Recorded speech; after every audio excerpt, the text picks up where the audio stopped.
मंजिरीचा जोशी आणि मी तुम्हाला बायोलॉजी आणि फिशरी हे दोन विषय शिकवणार आहे। तर आज आपण सगळ्यात पहिले बघू biodiversity conservation and environmental issues. So first of all we will see what is biodiversity. Biodiversity म्हणजे काय? The living organisms present on the earth shows the variations and this variety is called as biodiversity। आता बघा bio आणि diversity. Bio is related with the living things and diversity is variations. So it is defined as the total variety of living organisms present on the earth is called as biodiversity। आता biodiversity अस्तित्वात का आली असेल तर प्रत्येक प्राणी, वनस्पती, सजीव, प्रत्येकच जीव हा वेगवेगळा असतो according to its size, shape, lifespan, life cycle, त्याच्यानंतर mode of nutrition, mode of reproduction, living style that is habitat and the food on which it depends and the environment which is suitable for it. तर अशा वेगवेगळ्या कारणांमुळे diversity ही अस्तित्वात आलेली आहे। तर ही एकदमच अस्तित्वात आली का? डायव्हर्सिटी ही एकदमच अस्तित्वात आली का? तर नाही। तर मागील 3.5 बिलियन्स ऑफ इयर्सपासून जी इव्होल्युशनरी हिस्ट्री चालू आहे त्याचाच रिझल्ट म्हणून ही आजची डायव्हर्सिटी आपल्याला दिसते आणि ही डायव्हर्सिटी कंटिन्यू आहे। काही वर्षांनंतर याच्यामध्ये वाढसुद्धा होऊ शकते। तर ही झाली बायोडायव्हर्सिटी। आता आपण बघू की ही डायव्हर्सिटी कोणत्या कोणत्या स्तरांवर आढळते। तर आपण त्याच्यासाठी बघणार आहोत लेवल्स ऑफ बायोडायव्हर्सिटी। तर याच्यामध्ये प्रामुख्याने 3 लेवल्स आहेत डायव्हर्सिटीच्या। सगळ्यात पहिली म्हणजे जेनेटिक डायव्हर्सिटी, नंतर आहे स्पीसीज डायव्हर्सिटी आणि त्याच्यानंतर आहे इकॉलॉजिकल म्हणजे इकोसिस्टीम डायव्हर्सिटी। आता सगळ्यात पहिले आपण बघू genetic diversity. What is mean by genetic diversity? तर genetic diversity is basically conform with the intraspecific। म्हणजे ही जी डायव्हर्सिटी आहे ही कशी आहे? इंट्रास्पेसिफिक आहे। म्हणजे एका स्पीसीजमध्ये आढळणारी विविधता, एका स्पीसीजच्या वेगवेगळ्या पॉप्युलेशन्समध्ये आढळणारी विविधता म्हणजे काय? Genetic diversity. आता हे का होत असेल तर जी पॉप्युलेशन आहे एका स्पीसीजची काही कारणास्तव त्यांच्यामध्ये काही पॉप्युलेशनमध्ये जेनेटिक म्युटेशन्स होतात, त्याच्यामध्ये अलिलिक जीन्स प्रेझेंट असतात। तर अलिलिक जीन्समुळे काय होते की स्पीसीज तर एक असते परंतु त्याच्यामध्ये वेगवेगळे ते कॅरेक्टर्स शोज करतात, त्याच्यामुळेच व्हेरायटीज अस्तित्वात आलेल्या आहेत। स्पीसीजमधले असलेल्या पॉप्युलेशनमध्ये डायव्हर्सिटी आढळल्यामुळे त्याच्या व्हेरायटीज निर्माण होतात। तर या व्हेरायटीज कशामुळे निर्माण होतात? According to their genetic mutations. आता जेनेटिक म्युटेशन झाल्यामुळे ह्या ज्या स्पीसीजमधल्या व्हेरायटीज आहेत या मेन पॉप्युलेशनपासून काहीतरी वेगळे कॅरेक्टर्स शोज करतात, म्हणून त्यांना जेनेटिक डायव्हर्सिटी असं आपण म्हणू शकतो। आता जसं की आपल्याला मँगोजमध्ये वेगवेगळ्या व्हेरायटीज आढळतात, राईसमध्ये वेगवेगळ्या व्हेरायटीज आढळतात, त्याच्यानंतर मक्याचं जे कर्नल्स आहेत त्याच्या कलरमध्ये वेगवेगळ्या व्हेरायटीज आढळतात। तर ह्या genetic varieties either due to some natural process होतात, काहीतरी नॅचरल ॲक्सिडेंट झाल्यामुळे जेनेटिक म्युटेशन होऊ शकतात, किंवा मग मोस्टली त्या कशा असतात की त्या घडवून आणल्या जातात। जेनेटिक बदल हे घडवून आणल्या जातात। सायंटिस्ट हे त्यांना पाहिजे असणारे कॅरेक्टर्स त्या पिकांमध्ये त्या पिकांमध्ये टाकतात, त्याच्यामुळे त्याच्यामध्ये जेनेटिक डायव्हर्सिटी हे तयार होत असते। ठीक आहे, तर हे झालं जेनेटिक डायव्हर्सिटीबद्दल। आता आपण बघणार आहोत स्पीसीज डायव्हर्सिटी। आता स्पीसीज डायव्हर्सिटी इंटरस्पेसिफिक असते, म्हणजे 2 किंवा 2पेक्षा जास्त स्पीसीजमध्ये आढळणारी। जसं आता एक्झाम्पल एखादा जर आपण एरिया घेतला under study, what ever the species available in the specific area is called as species diversity. एखादा एरिया आपण जर कन्सिडर केला स्टडीसाठी तर त्या एरियामध्ये किती प्रकारच्या स्पीसीज आढळतात, स्पीसीज रिचनेस त्या एरियामध्ये किती आहे यावर डिपेंड असते तिथली स्पीसीज डायव्हर्सिटी। आता आपण बघणार आहोत इकॉलॉजिकल डायव्हर्सिटी। आता इकॉलॉजिकल डायव्हर्सिटी म्हणजे काय की एखाद्या स्पेसिफिक जॉग्राफिकल एरियामध्ये जितक्या काही इकोसिस्टीम्स आढळतात त्या इकोसिस्टीममध्ये त्या सगळ्या इकोसिस्टीमला इन्क्लूड करून इकॉलॉजिकल डायव्हर्सिटी तयार होते. म्हणजे एक जॉग्राफिकल एरिया आहे आणि त्याच्यामध्ये पॉन्ड इकोसिस्टीम आहे, फॉरेस्ट इकोसिस्टीम आहे, त्याच्यानंतर टेरेस्ट्रियल इकोसिस्टीम आहेत. तर ह्या ज्या वेगवेगळ्या इकोसिस्टीम्स एकाच जॉग्राफिकल एरियामध्ये आढळतात त्याला म्हणतात इकॉलॉजिकल डायव्हर्सिटी. आता आपण बघू पॅटर्न्स ऑफ बायोडायव्हर्सिटी. म्हणजे ही डायव्हर्सिटी कशा प्रकारे आढळू शकते, म्हणजे या पृथ्वीवर त्याचे काय काय व्हेरिएशन्स आढळू शकतात.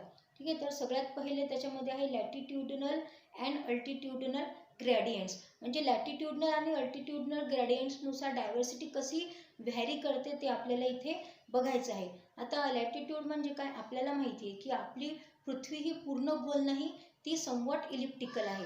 तर त्याच्यासाठी एक इमॅजिनरी लाईन ड्रॉ केलेली आहे जी आपल्याला माहिती आहे, ज्याला आपण विषुववृत्त म्हणतो, म्हणजेच काय इक्वेटर. तर या इक्वेटर्सच्या पुढे म्हणजे from equator to the pole diversity कशी होत जाते, डिक्लाइन होत जाते बोथ पोल्स. म्हणजे the diversity changes or declines from equator to the poles. म्हणजेच काय की इक्वेटरच्या जवळ, जितक्या जवळ ते एरिया असेल तितकी त्या एरियामध्ये स्पीसीज रिचनेस ही हाय असेल. आणि जसं जसं तो एरिया किंवा ते प्रदेश पोल्सकडे आपण डायव्हर्ट करू किंवा पोलकडची स्टडी करू, तशी तशी जी व्हेरायटी आहे ती कशी होईल, डिक्रीज होईल, डिक्लाइन होईल. तर याचं महत्त्वाचं कारण काय असू शकते की एन्व्हायरमेंटल ज्या कंडिशन्स असतात त्या फेवरेबल आहेत की अनफेवरेबल आहेत, यावर ते सगळं डिपेंड असते.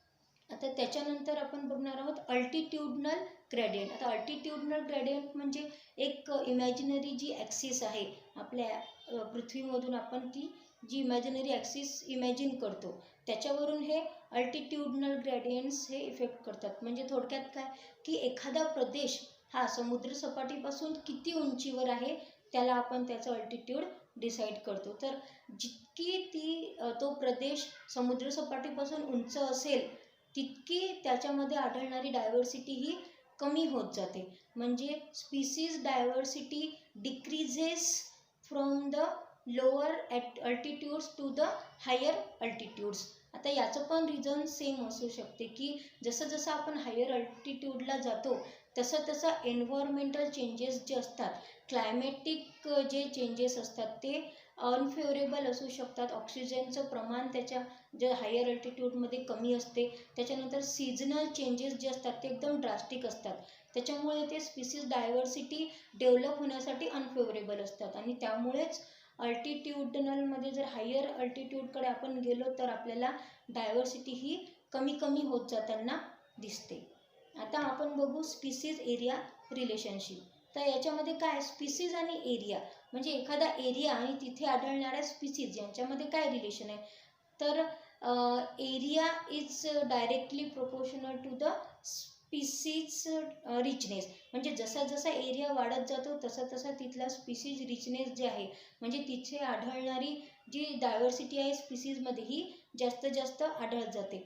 पण हे कुठपर्यंत आहे, the area is directly proportional to species richness is up to limit. कारण काय होईल, समजा एक एक्झाम्पल घ्या, आपण 1 किलोमीटरचा एरिया पकडला तर तिथे काही मँगोच्या व्हेरायटीज आहेत, काही वनस्पतीच्या मेडिसिनल प्लांट्सच्या व्हेरायटीज आहेत, त्याच्यानंतर दुसरे जे इन्सेक्ट्स आहेत, ॲनिमल्स आहेत त्याच्या व्हेरायटीज आपण पकडू. पण का जसं जसं आपण एरिया वाढवत जाऊ तसं तसं मे बी काय होईल की त्या एरियामध्ये इन्क्लूड असणाऱ्या मँगोच्या व्हेरायटीज असो किंवा बाकी काही ज्या जीवजंतूच्या व्हेरायटीज असो, प्लॅन्ट्सच्या व्हेरायटीज असो, त्या कशा होत जातील, इन्क्रीज होत जातील. तर जसं जसं आपण एरिया वाढवू तसं तसं त्या इन्क्रीज होतील. पण काय होईल, काही काळानंतर किंवा काही मर्यादेनंतर काय होईल की जरी आपण एरिया वाढवला तरी काय होईल, ती स्पीसीज डायव्हर्सिटी नाही वाढणार. म्हणजे काय होईल, त्या स्पीसीजची पॉप्युलेशन वाढेल. म्हणजे समजा आता मँगोची व्हेरायटी आपण पकडली तर व्हेरायटी तीच राहील, फक्त काय होईल की त्याच्या पॉप्युलेशनमध्ये वाढ होत राहील.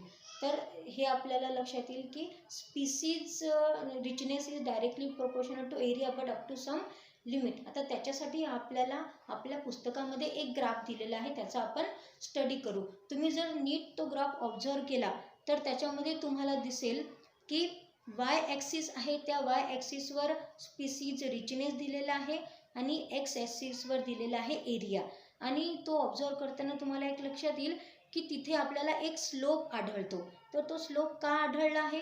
कारण species richness is directly proportional to the area. आणि एका लिमिटनंतर गेल्यानंतर तुम्ही बघा तिथे की एक त्याच्यामध्ये एक सपाट भाग आलेला आहे. म्हणजे काय की त्या ठिकाणी जरी एरिया वाढत गेला तरी ती स्पीसीज रिचनेस जी आहे ती कॉन्स्टंट आहे. म्हणजे स्पीसीजच्या डायव्हर्सिटीमध्ये तिथे काही वाढ झालेली नाही. तर एकदा अजून तो नीट ग्राफ तुम्ही स्टडी करा. त्याच्यामध्ये जो स्लोप दिलेला आहे त्या स्लोपला आपण झेड हे नाव दिलेलं आहे. ठीक आहे. आणि एस, आता एस बघा, एस काय आहे तर स्पीसीज रिचनेस आहे. ए काय आहे तर एरिया अंडर स्टडी आहे. सी काय आहे तर वाय इंटरसेप्ट आहे. म्हणजे वाय या ॲक्सिसवर जो काही इंटरसेप्ट येईल एरियात आणि स्पीसीजचा तो तिथे मार्क केलेला आहे. त्याच्यानंतर झेड काय आहे स्लोप ऑफ द लाईन आहे. तर इक्वेशन तयार करताना कसं होईल S is equal to C A to the power Z. आणि या इक्वेशनला जर आपण लॉग अप्लाय केला तर त्याचं कन्व्हर्शन असं होईल log S is equal to log C plus Z log A. ठीक आहे. आता याच्यानंतर